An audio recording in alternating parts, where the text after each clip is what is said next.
Season 11 has been very kind to Kaisa, and she has risen to the top and has been one of the best ADCs to carry with in solo queue. And although the meta will always be changing and pushing champions in and out of the spotlight, Kaisa is one of those champions that will be very effective in climbing in solo queue for basically forever. Her self-peel in her ultimate and E allow her to have some crazy outplay potential, and she also scales crazy well into the late game and is able to carry pretty much any game if she gets a lead. This is why Kaisa is your ticket to Diamond. If you like the video and want to get better at League of Legends, then consider subscribing. I also post every day on my second channel and on my shorts channel, so if you want some more of that sweet League content, then go subscribe to those. The links are in the description below. Kaisa's abilities are a bit confusing and have a lot of stupid math. So I'm going to generalize what in the world is going on with each of her abilities to help give you a basic understanding of how to use them.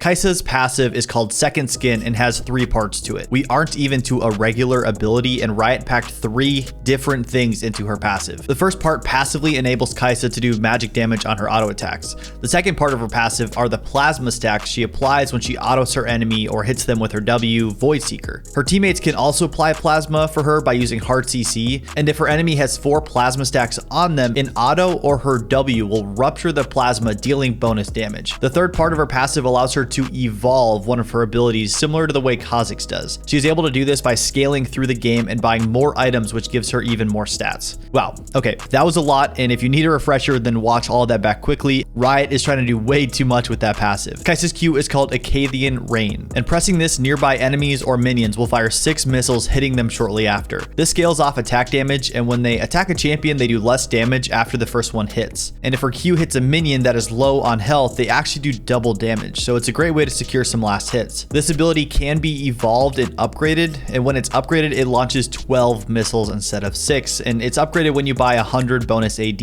but this threshold decreases as the game goes on and is explained by this overly complicated graph here.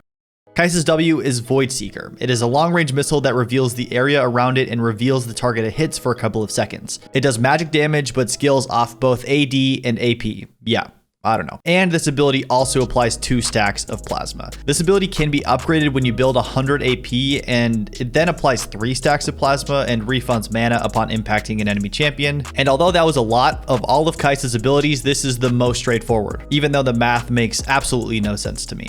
Kaisa's E is called Supercharge. When activated, Kaisa cannot auto attack, but instead gains bonus move speed as she charges up her auto attacks. When it is done, she has bonus attack speed, and the animation of her auto attacks is quicker. When upgraded at 100% attack speed, again, this decreases as the game goes on, weirdly enough, and is explained by this graph. When she upgrades her E, Kaisa can go invisible and charges up for 0.5 seconds. This ability is great for running around fights and applying as many plasma stacks as possible. Kaisa's R is called Ultimate Hunter. When activated, Kaisa instantly gains a shield and dashes to an enemy that has already been hit by plasma and is in vision. Her dash is very quick, but it has a couple of cool interactions.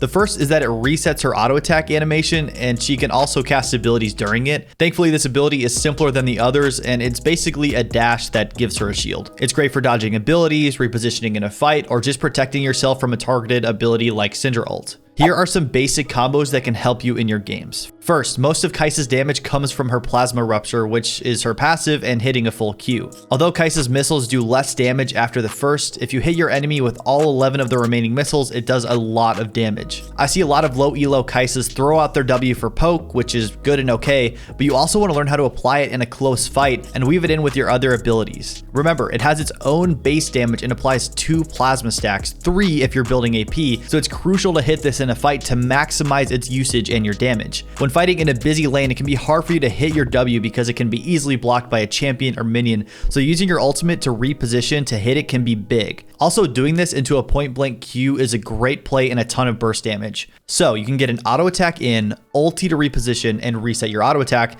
auto, W, auto for a ton of damage. There are many iterations of this combo that you can use, but using your ultimate or flash to dodge an ability and hit a point blank W is so awesome. This can straight up win you a fight. You can basically auto attack reset her W, E, and R, so hop into the practice tool and practice your pacing with these abilities to maximize your DPS. Another advanced tip, which is amazing if you can pull it off, is using QSS in conjunction with her ultimate. If you're caught in like a Rel stun or Morgana binding, you can QSS QSS and then immediately ult to reposition and gain a shield. This is a good way to use your QSS with her kit because it instantly gives you a shield and lets you reposition to maximize your own combos. You can also use flash to hit your W or add it after your ultimate for crazy and debilitating mobility for your opponents. They're not going to be able to track you when you do this. Kaisa's first weakness is her baity kit. There's no secret that she is a high skill ceiling champion and can be used to pull off some crazy plays, but her kit can bait you to overextend all of the time. Her E increases her attack speed, so many people E into their enemy, which can win you a fight if done well or also get you blown up if used poorly. And her ultimate can be a great engage tool to follow up with your teammates. You can enter a fight from very far away if you hit your W, or if one of your teammates uses hard CC like Leona, Rel, or Morgana, but the nature of her ultimate is that you have to dash to an enemy, not necessarily away from them. So just be careful and be smart because you don't have anything like a Tristana W that can completely get you away from danger if you need to. So be very careful not to get baited by her kit and focus on your spacing in fights. Her second weakness is that she has a relatively weak pre-6 and pre-evolutions. Kaisa scales super hard into the late game because of A, her hybrid damage, B, her evolved abilities, and C, her kit is just more successful when she has a lot of attack speed with her high mobility. So make sure that you understand your win condition and don't force anything crazy pre-6 that could majorly put you behind. Just play around your support, make your intentions for the lane very clear, and just farm away while you scale into a monster. Remember, half of the battle in this game is being patient for your power spikes and efficiently farming everything in your path to increase your gold income. Usually in these videos, I have a third weakness, but honestly, I can't really think of one for Kaisa. She is super strong right now and will continue to be, and also has great item builds and bot lane matchups. So if you can think of other weaknesses, make sure to comment them down below so that others are aware of them as well. So with that said, let's talk about Kaisa's amazing strengths and those juicy tips to carry your ranked games. Kaisa's first strength is that she has a pretty low skill floor, but one of the highest skill ceilings in the game. Her Q and W make it so that you can get some damage down even if your auto attack spacing isn't very good yet. But when you get great at the champion, you can start implementing some of the more advanced mechanics like auto attack resetting on her ultimate and other abilities, as well as maximizing your autos and Void Seeker to get some fat plasma rupture damage. I never thought I would say the phrase plasma rupture damage, but here we are. Kaisa's second strength is that she has great synergy in the bot lane. Kaisa's synergy with hard TC and polymorph champions makes her great right now because supports like Leona and Lulu are really great in the current meta, and I don't see that changing anytime soon. Having your support help you apply damage from your own kit is incredibly valuable, and this is one of the reasons that she has a 52% win rate with a 40% pick ban rate. Her stats are crazy right now, so if y'all haven't picked her up yet, you have to. This season has really turned ADC into a role that can legitimately carry if you don't int the first 10 minutes of the game. Kaisa's third strength is burst. Kaisa is different from ADCs like Caitlyn or Tristana, who put out consistent autos and rely on DPS to take down their enemies. Kaisa can use her abilities and plasma to pop into a fight, do insane burst, and then reposition with her E, ult, or flash. Her playstyle is unique because she doesn't go straight in like Samira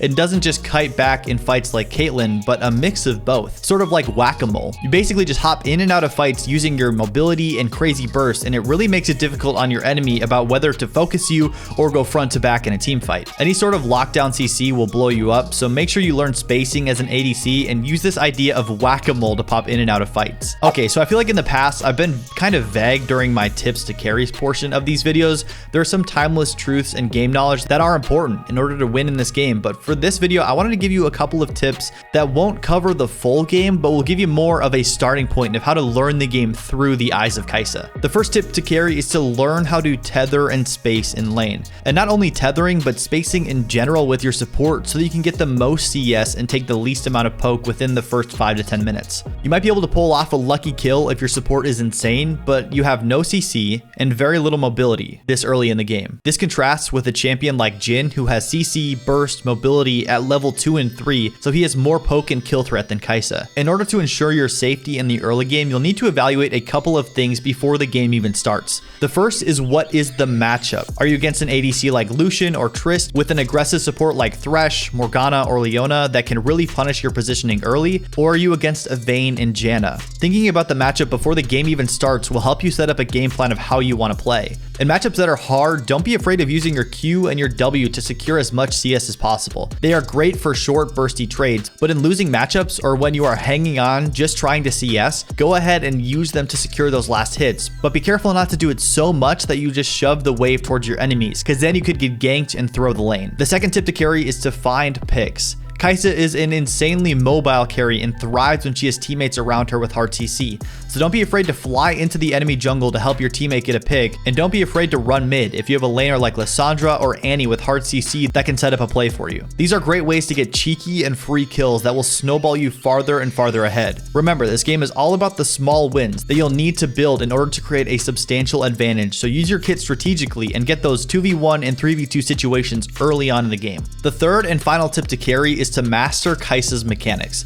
In order to carry in the stressful mid-game skirmishes and the late-game teamfights, you will need to know this champion in and out. You'll need to know how to fight when you're weak, how to fight when you're strong, and what combos to use when. When to buy QSS? Do you use your E to engage or kite away? How should you use your ultimate? These are questions that you need to be asking yourself and things that you need to think about while piloting Kaisa. And I haven't even started to mention all of the auto animation cancels I referenced earlier, so spend a lot of time in the practice tool and don't hesitate to warm up. It is so easy to get caught on her in team fights and just die, so be careful. Learn how to space and use this champion. Don't be afraid to ult straight into the enemy team to kill the fed carry, or just learn how to kite back and burst down the front line with your mixed damage. Be able to adapt and figure out what your team needs in order to win. I wish I had more time to explain the specifics of these situations, but these are things that you will learn as you get more and more Kaisa games under your belt. Thank you so much for watching, and good luck in solo queue.